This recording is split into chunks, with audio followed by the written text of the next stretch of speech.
Hi friends, welcome back to my channel, Booked with Juvie. My name is Julie and I'm a Canadian girly who loves to yap about books. So if that's your vibe, you're in the right place. I thought today, with Valentine's Day coming up, it would be really fun to go over about 5-ish books that I love. And these are kind of like my top 5 romance books that just give you that happy, lovey, heart-fluttering vibes. They aren't necessarily Valentine's Day books, but they make you want to fall in love with love again. So whether you're single or you're partnered up or just here for the vibes, I got something for everybody and I'm really excited to talk all about love. So let's get to it.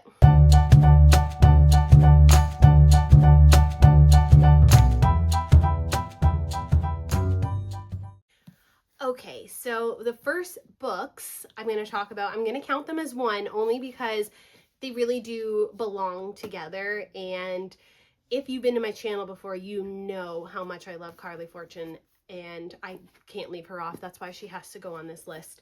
But these books are Every Summer After and One Golden Summer by Carly Fortune. This is the first book that she put out, and this is the most recent book. And they are all based in Barry's Bay. Now, you don't have to read one to read the other. Like, you could read One Golden Summer and still enjoy it all on its own.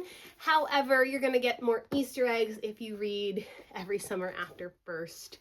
And as a Canadian girly, I have to stay true to myself and say how much I love these books, because these gave me the ultimate heart-fluttering, like, cozy love, believe in love again vibes. I genuinely could not put them down. I still think about them all the time. They are some of my favorite books ever. I love her writing. I don't know if I also just really relate to it because it's set in Canada. It's set literally like 5 hours away from me, and it's all about cottage life in the summer, and I also experienced that in my life, so I don't know, but these books are great. The first book is going to follow Percy and Sam. This spans over 6 different summers, and it starts when they are about 13, I believe, and go up until 18, and then they have a big falling out, and then years later get reconnected. So it's like a second chance romance, and it has all the vibes. Listening or like reading them as children to when they're adults, I don't know, it just really did the character building for me anyway. And Percy and Sam, they're meant to be together, and I loved everything about this book. I genuinely just read it, okay? All right, and then One Golden Summer is going to follow Charlie, who is Sam's brother, and Alice, she's a photographer, and she makes her way up to Barry's Bay, and let me just say, it's not enemies to lovers, but it's like a smidgy that, a little bit.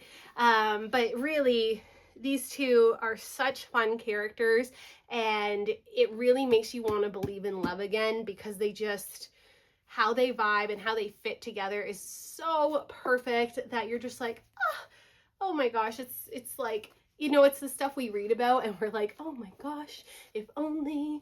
But anyway, honestly, read them both, guys. They're so good.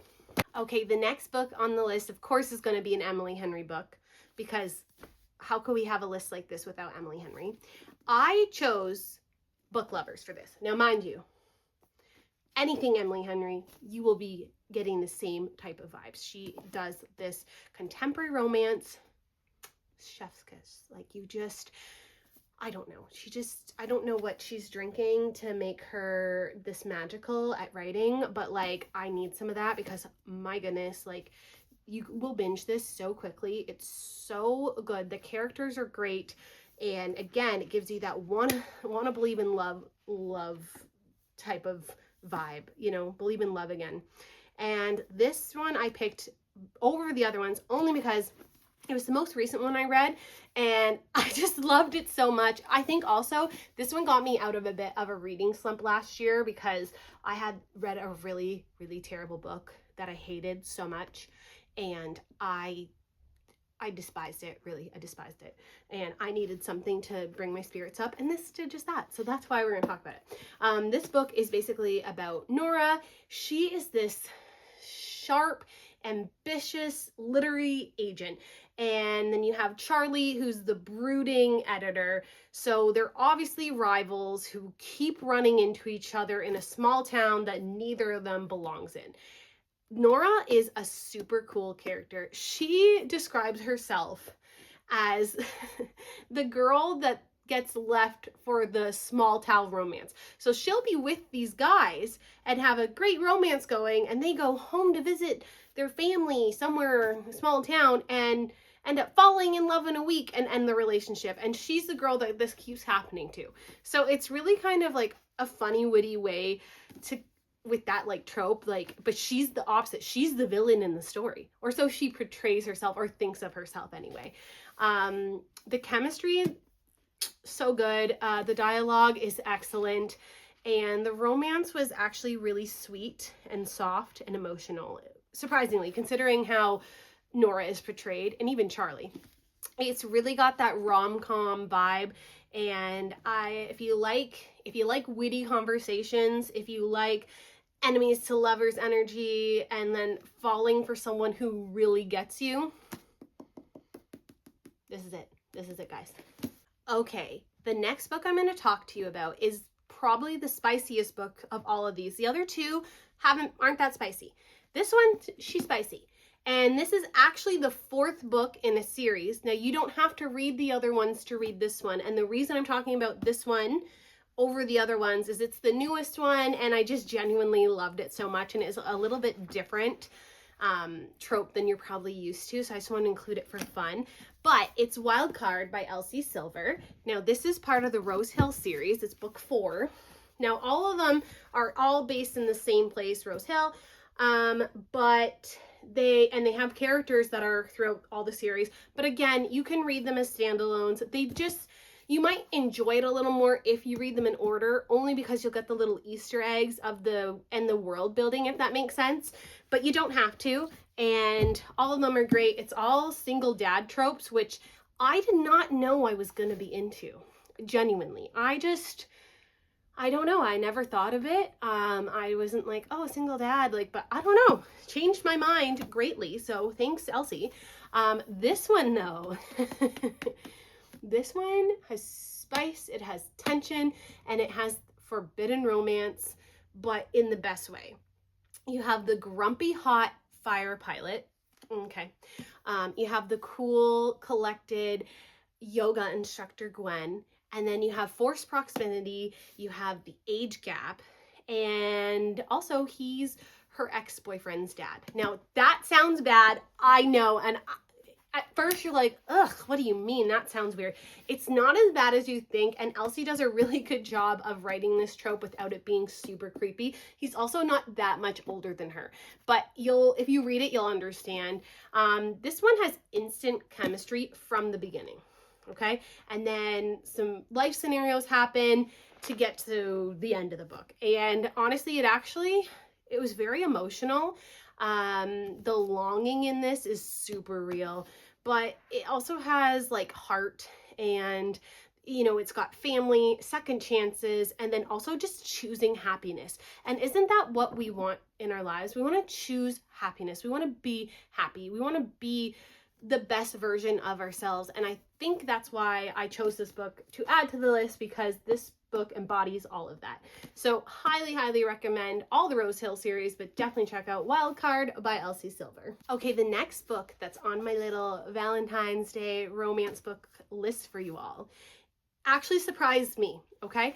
I went into this book with very low expectations, and I'm sorry. I'm just going to say it. I'm sorry. I was wrong. And this book was so great, and I added it on here also because it's a little different than the other tropes so far, and it's, it is a second chance. No, it's not really a second chance. It's like choosing yourself and choosing happiness type of book. And at the time I read this, I didn't really realize how much this would actually relate to my own life, because my marriage ended at the end of 2026 unexpectedly. And obviously that was sad, but also at the same time, so necessary. And so because of that, I don't know, this book definitely embodied it. So the book is called Summer Romance by Annabelle Monaghan. this book was really underrated. It's such a comforting romance read as well. We're going to follow Allie, whose life is kind of a mess. She has a lot of grief she's dealing with, a divorce, chaos everywhere. She has children, and she meets Ethan in the most awkward, adorable way possible. And what starts as a no-string summer romance quickly blossoms into something more. This book is about starting over. It's about healing and letting joy back in. So again, at the time, probably didn't realize how much that related to me, but I've always thought about this book this past year since I've read it and how much I enjoyed it. I also had never read an Annabelle Monaghan book anyway before, and I genuinely really liked her writing.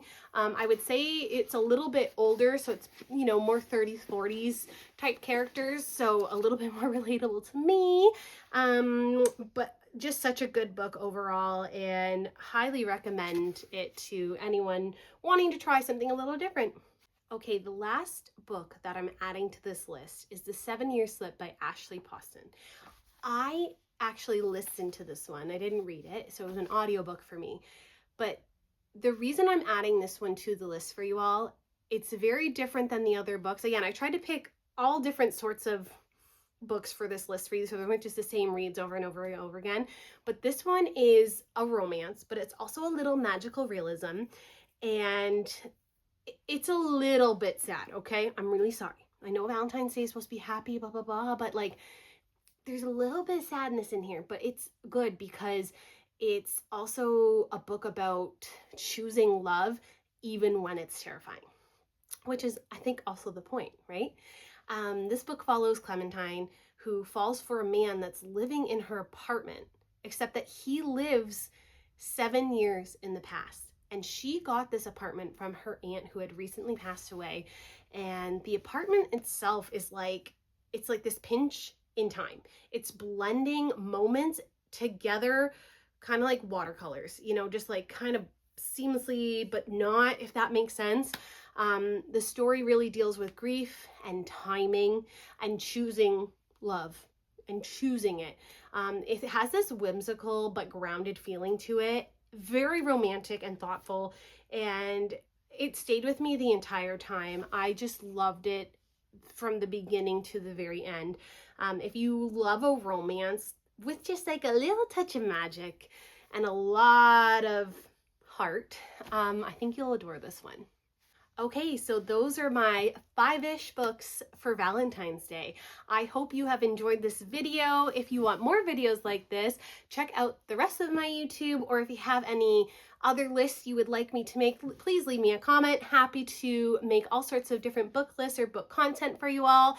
I love you all so, so, so much, especially for Valentine's Day. I'm sending you all tons and tons of love. If you haven't already subscribed, please hit the subscribe button. It goes such a long way for me, and I hope you all have a beautiful day of love. Bye.